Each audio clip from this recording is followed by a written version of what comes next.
Hello teachers, today I'm gonna summarize what we have learned in the last 5 chapters before midterm.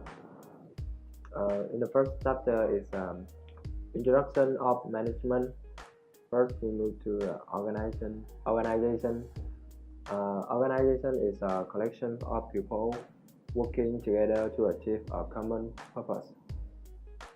An organization provides useful goods and services that return value to society and satisfy customer needs. What organizational performance is productivity, performance effectiveness, performance efficiency. Productivity is an overall measure of the quantity and quality of work performance with resource utilization taken into account. Performance effectiveness is an output measure of task or goal accomplishment. Performance efficiency is an input measure of the resource cost associated with goal accomplishment. Next, we move to the manager. A manager is directly supports, activates, and responsible for the works of others. The people who manager helps are the ones who tasks represent the real world of the organization. A manager have three most important skills that are technical skill, human skill, conceptual skill. A technical skill is our job's specific knowledge and technique needed. And human skills are the ones who have the ability to work well with other people individually or in a group. The next is conceptual skill is ability to think and to conceptualize about abstract and complex situations. There are three types of managers. It is top managers, middle managers, and line managers. Next, we move to the manager process.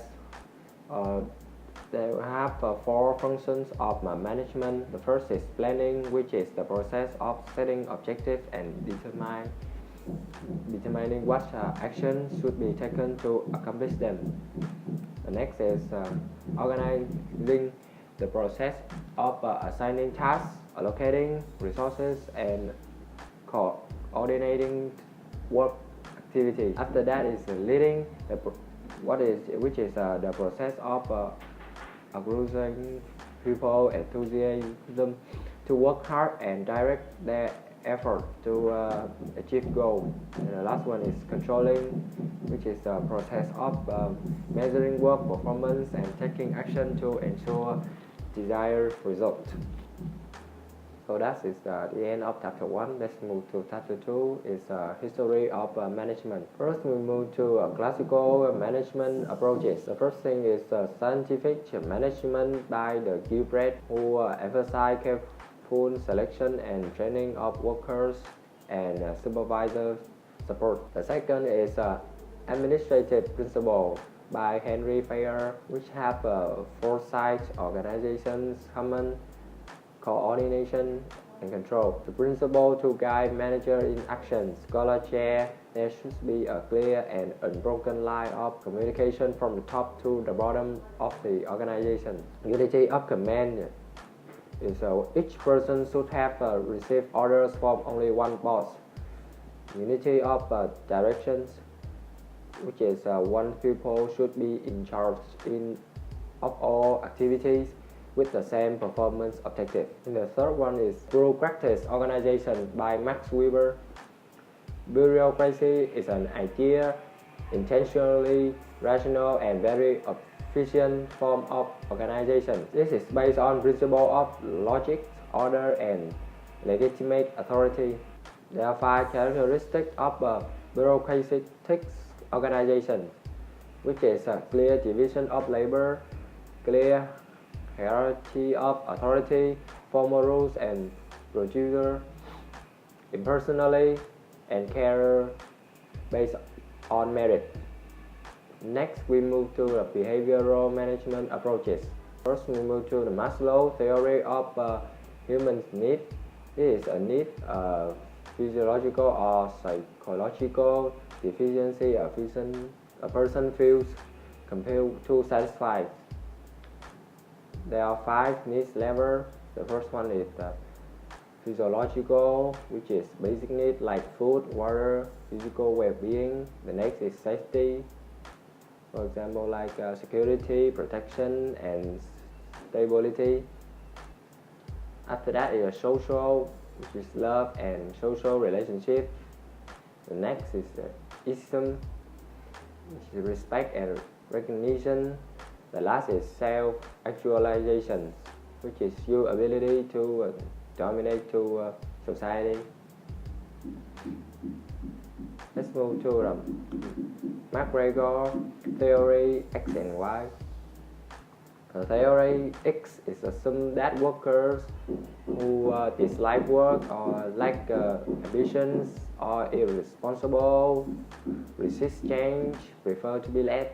Otherwise, theories Y assume that workers are willing to work, capable of self-control, willing to accept responsibility, imaginative and creative, and capable to self-direction. Next, we move to the model management foundation part. The evidence-based management is making management decisions on about what really works. There are some evidence-based positive human resource management practice like employment security, selective hiring, self-managing team, high pay based on merit, training and development, reduce status, distinction, and last one is shared information.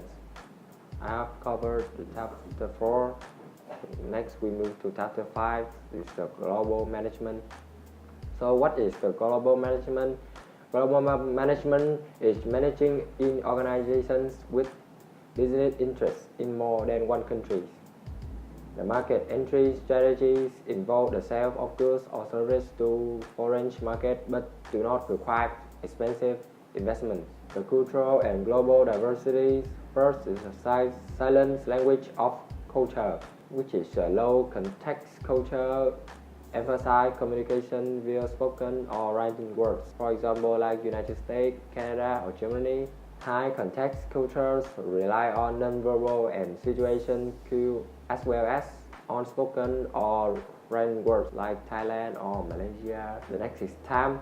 Time have monochronic cultures, or people tend to do things at a time, and polychronic cultures, which is time is used to accomplish many different things at once. The next thing is space, which is a specific study of how people use space to communicate. For example, in the US, people value personal space, or many Latin or Asian culture expect much less personal space. Let's move to the tight and loose cultures. Strength of known that given social behaviors, tolerance for any deviance of norms. Two countries have tight cultures like Japan and Korea, and loose culture have like Brazil and Hungary. Next we move to the value and national culture, which is have the power distance, just like doctor and driver. Uncertainty avoidance is a degree of tolerating risks. Individualism, collectivism, which is so that which nation like to work in individual or work in a group. Next is masculinity and femininity, which is compare between male and female in our society. And the last one is time orientation. It's a short-term thinking and long-term thinking. That's the end of chapter 5. Next, we move to chapter 8. It's planning processes and techniques. In planning processes, we have 5 steps. The first step is define your objective. The second is determine where you stand vis-a-vis objective. The third one is develop premises regarding future conditions. The next is analyze alternatives and make a plan. And the last step is implement the plan and evaluate the result. So what is the benefit of planning? It helps you improve focus and flexibility, improves actions orientations, improves coordination and control, and planning and time management. Next, we move to types of plans. First is long range plans, which is from about 3 or 5 years, and short range, which is above 1 year. The next is strategic and tactical plans. In strategic plans is a focus on the organizations as a whole or major component. Long-term plans. Tactical plans, which is called functional plans in business, have production plans, financial plans, facility plans, logistic plans, marketing plans, and human resources plans. The last plan is operation plans. It's guide behavior and describe what needs to be done in short term to support strategic and tactical plans. Includes standing plans and single-use plans. Next is planning tools and techniques. Forecasting is the process of predicting what will happen in futures. Contingency planning identify alternative action to take when things go wrong, which is also called backup plan.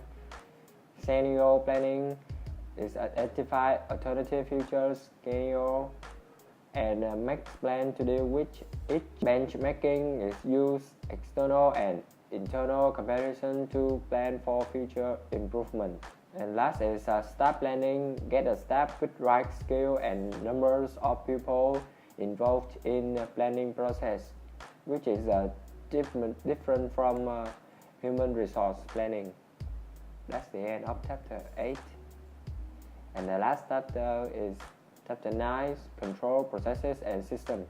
So the importance of controlling is the controlling is the process of measuring performance and making sure things turn out as intended. After action view is a systematic assessment of lessons learned and results accomplished in a complete project. There are 3 types of controls. First is feed-forward controls. Is ensure that direction and resources are right before the work begins, take place before a work activity begins. The second is concurrent controls. Is focus on what happened during the work process. Make sure things are being done according to the plans. And the last type of control is feedback control.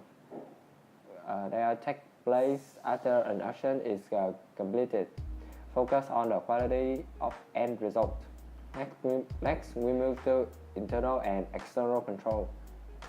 In internal and external control have self-control, which is occur through self-discipline in fulfilling work and personal responsibility. Consists of unlocking, allowing, and supporting it.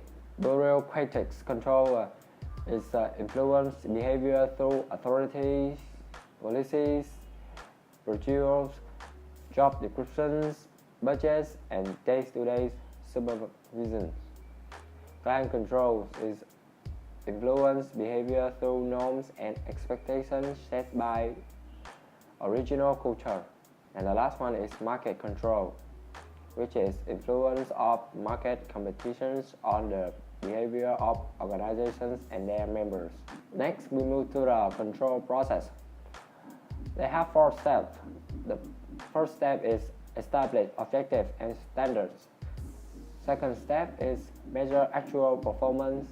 The third step is compare results with objectives and standards. And last step is take corrective actions. We are moving on to the control tools and techniques. Project management to make sure that activities required to complete a project are planned well and accomplished on time, like the Gantt chart or CPM. Inventory control ensure that inventory is only big enough to meet the immediate needs. Break-even analysis show that perform what if calculations under different revenues and cost conditions. The financial control is a balance sheet show assets and liabilities at a point in time. An income statement show profits and losses at one point in time. And the last one is balance scorecard. Tolerance organization performance in financial, customer service, internal process, and innovation and learning areas. That's the end of chapter 9. I have covered what we have learned in 5 chapters. Thanks for listening.